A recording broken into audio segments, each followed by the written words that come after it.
সরকার তথা বাণিজ্য মন্ত্রণালয় সংশ্লিষ্ট আমদানিকারক ও মিল মালিকদের সঙ্গে আলোচনা করে মূল্য নির্ধারণ করে থাকেন।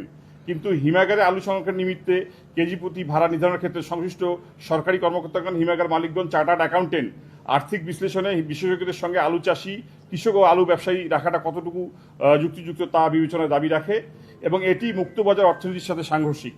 তাই বাণিজ্য মন্ত্রণালয়ের অনুরূপ হিমাগারে আলু সংরক্ষণের ক্ষেত্রেও সরকার তথা কৃষি মন্ত্রণালয়ে সংশ্লিষ্ট সরকারি কর্মকর্তাবৃন্দ, হিমাগার মালিকগণ, চার্টার্ড অ্যাকাউন্টেন্ট সহ সংশ্লিষ্ট আর্থিক বিষয়ে বিশেষজ্ঞগণের সমন্বয়ে হিমাগারে আলু সংরক্ষণের নিমিত্তে কেজি প্রতি ভাড়া নির্ধারণ করা যথাযথ হবে। মহোদয় সদয় জ্ঞাতার্থে জানাচ্ছি যে উত্তরবঙ্গের তেমন কোনো উল্লেখযোগ্য শিল্প কারখানা গড়ে ওঠে নাই। শুধু হিমাগার শিল্প স্থাপিত হয় কৃষকদের তাদের উৎপাদিত আলু সহ অন্যান্য পচনশীল খাদ্যদ্রব্য সংরক্ষণ করতে পারছেন।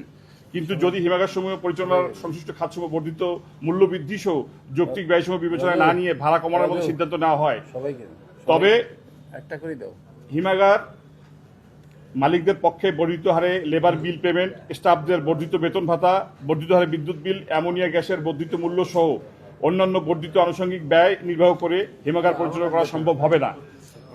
এর ফলে উদ্ভূত পরিস্থিতির জন্য হিমাগার মালিকগণ দায়ী থাকবেন না।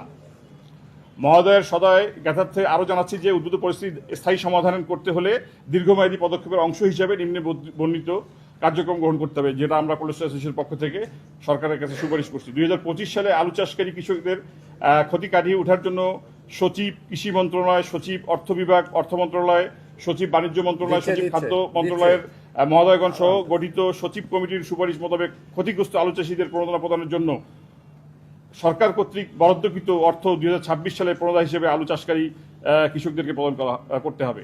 পোল্ট্রি ফার্ম, অ্যানিমেল ফিড প্রস্তুতকারী প্রতিষ্ঠান, বিএডিসি, হিমাগারের মতো দেশের ব্যক্তি মালিকানাধীন স্থাপিত হিমাগার সমূহে বিদ্যুৎ বিলের উপর শতকরা 20% হারে রিবেট প্রদান করতে হবে।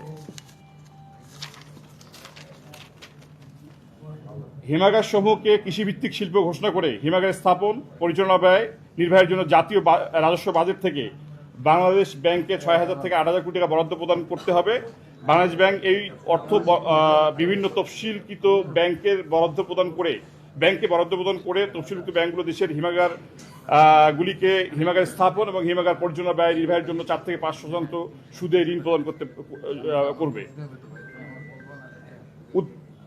উদ্বৃত্ত উৎপাদিত আলু রপ্তানিকে উৎসাহিত করার জন্য বর্তমানে প্রদেয় শতকরা 10% প্রণোদনার পরিবর্তে শতকরা 30% প্রণোদনা প্রদান করতে হবে। এমতো অবস্থায় বর্ণিত বিষয়গুলি বিবেচনায় নিয়ে দেশের খাদ্য, পুষ্টি, নিরাপত্তায় নিয়োজিত কৃষিভিত্তিক হিমাগার শিল্পসমূহ সুষ্ঠু পরিচালনার সার্বিক প্রতিযোগিতা প্রদান করার জন্য মহোদয়ের নিকট বিনীত অনুরোধ জানাচ্ছি। মানে এটা আমরা আরও 3 মাস আগে অলরেডি কৃষি সচিবকে আমরা লিখিত আকারে জানাইছি এবং আমরা কৃষকদের পক্ষে আমরা কি বলছি আপনারা এখানে তো প্রমাণ পাইলেন যে আমরা কিন্তু কৃষকদের বিপক্ষে এখানে কোনো কথা বলি নাই।